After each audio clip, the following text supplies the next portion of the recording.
Hi everyone, Whitney here. Welcome back to another episode of The Sitch. Today we're talking about frozen produce. Frozen fruits and veggies get a bad rap. Many people think simply because they're frozen, they lack the same nutritional value as fresh produce. I'm gonna go right ahead and get to the punchline. That's simply not true. Fruits and vegetables are picked and frozen at peak ripeness, and studies show that they retain a comparable vitamin, mineral, and phytochemical content to their fresh counterparts. In fact, many fruits and vegetables actually retain more nutrients when they're frozen than when they're eaten fresh. One study showed that the vitamin C content of corn, green beans, and blueberries was actually higher in the frozen samples, while the content in strawberries, carrots, spinach, peas, and broccoli was the same as in the fresh produce. Another study showed that one type of blueberries actually had a 29% increase in antioxidant activity after 3 weeks of cold storage.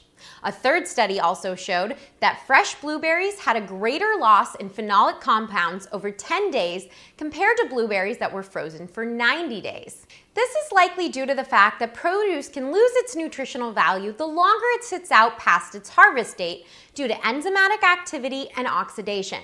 Between transit time to the farm, to the distributor, to the market, time spent on grocery store shelves, and then time spent sitting in your refrigerator. Come on, we're all guilty of waiting until the last minute to eat our fruits and veg. Produce is exposed to air and light, which causes chemical changes in its composition.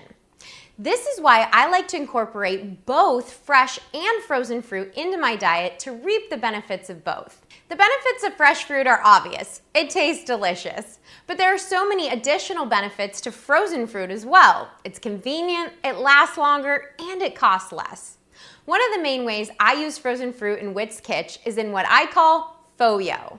It's basically fruit yogurt, and it's made by simply pureeing frozen fruit in a high-powered blender or food processor with a little splash of non-dairy milk. One of my favorite combos is frozen raspberries and bananas, which make a beautiful pink sorbet. I also like tossing frozen raspberries into my super seed oatmeal. The berries melt as the oatmeal cooks, infusing it with incredible flavor.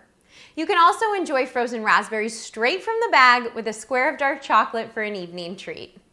And that's The Sitch. If you like this video, please give it a thumbs up and subscribe to my channel for more evidence-based nutrition information. I'm Whitney. Thanks so much for watching.